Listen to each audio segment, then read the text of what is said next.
Welcome to Community Conversations. I'm Frederick County Executive Jan Gardner, and today I'm pleased to have as my guest Mr. Kevin Fox, who's the Director and Deputy Chief of the Division of Volunteer Fire and Rescue Services. Welcome, Kevin. Thank you very much for having me. It's nice to have you on the show today.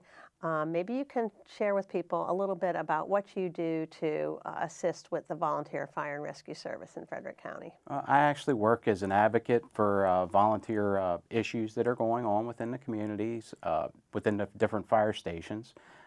Work as a liaison between your office, the county government, the Fire Rescue Association, and just the member companies. And there are 25 of them out there, so a lot of different personalities to work with, and it's definitely a challenging job. It definitely is. Working with 25 different companies is a lot. So they certainly have common issues, but they also have some unique issues. So can you talk to and explain to our viewers a little bit about how the volunteer career combination fire and rescue system works in Frederick County? Sure. We actually have a fire chief. Tom Owens is our fire chief, and he leads the overall fire service, and I work in conjunction with the 25 different fire companies. And it works very well as far as if they talk to me about issues or let me know about issues, then I work with Chief Owens to try to rectify those or give them a good voice on operational issues or administrative issues, and actually with policy development. Okay. So what's involved with becoming a volunteer in the fire service? There's actually a lot of training. Things have changed a lot since I got in the service back in the 80s. When we intake someone, we want them to go through a background check. So each of the departments tries to do a criminal background check on these people to make sure we're taking in good members. And then there's a lot of training that goes along with it as well. There are different types of members. We have operational members and administrative members. So we can use people for fundraising or their help with responding to calls. Training there's a lot of training that goes along with it. So like how many hours of training does it take for someone who wants to come in and volunteer to be able to actually run a call? Approximately 400 hours to just get you up and running if you want to do both fire and EMS. EMT's upwards of 200 hours now, so there's 165 hours of classroom and then about 40 hours of clinical time. So I think it's important for people to know that the amount of time somebody has to invest in the training component to be able to run on a call. And then after they achieve those hours, they have to continue to maintain their training. So every year there's more to do. Yes, CPR, you need to recertify that every 2 years. We do an annual compliance training, that's OSHA required training that our volunteers and career people have to take.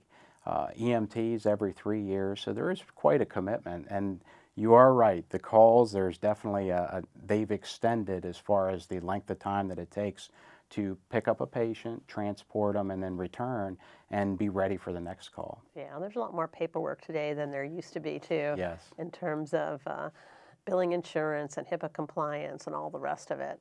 So in Frederick County, most of our fire stations, not all of them, but most of them are owned by the volunteer corporations, and a good portion of the equipment is also owned by the corporations. So can you speak to the fact that, but we have career staff in many of these stations, we have career staff running on a lot of the equipment. How does that relationship work? Actually works very well. Our DFRS group, as well as myself, we work in conjunction with those companies. They play a major part in developing the station rules, and a lot of the response policies are combined, so it's a system-wide policy. So things aren't different at each station. Years ago, it was a little bit different than that, and those were growing pains. But now we work together and provide a good, positive service for our community. Now, for a long time, we've had the Frederick County Volunteer Fire and Rescue Association, which really tried to coordinate those policies among all those numerous companies. And of course, that association still exists and still tries to represent all the volunteers. But we also have to coordinate that with our career staff. So we now have the Fire Advisory Board that tries to make sure policy is vetted by everyone involved. Can you speak to the difference it's made to have that fire advisory board? Yeah, I think it provides a good oversight as far as their citizen representatives. Previously, it was pretty much just fire department members and responders who made all the decisions around fire service. And now we've incorporated citizens, we've incorporated representatives from the different regions of the county. They're broken down into 5 different battalions, as well as there's non-voting members within there who provide guidance on whatever the topic is during those meetings. So what's the average day in the life of somebody in your position like, since you have so many groups of people to interact with?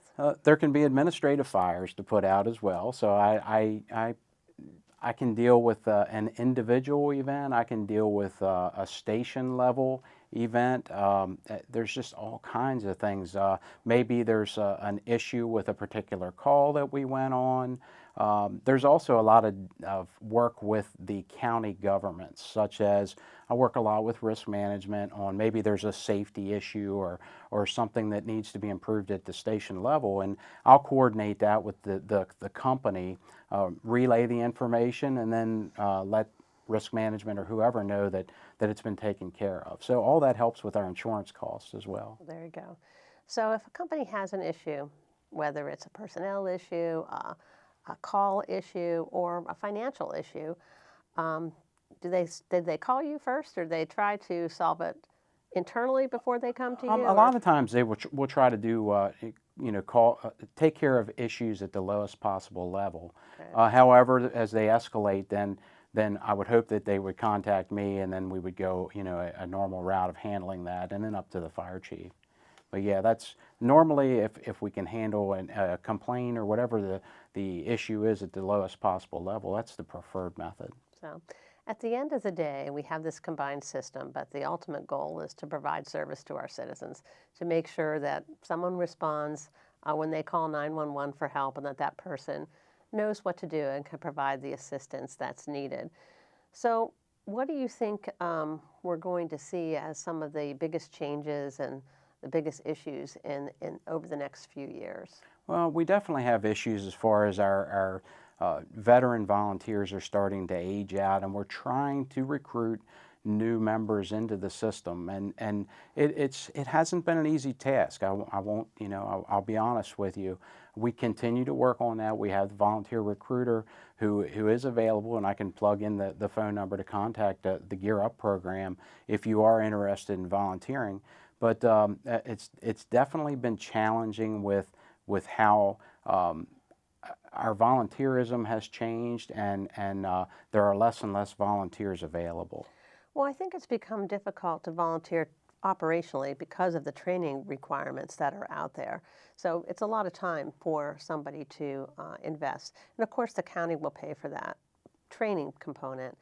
But I think it's important for people to realize that they can come in and volunteer to do that fundraising piece or that administrative piece, because every company needs people to keep the books, write the mail, and do all of those day-to-day tasks to keep the corporation functioning. Absolutely. You have to maintain property. The apparatus is very expensive. The ladder trucks, $1.5 million.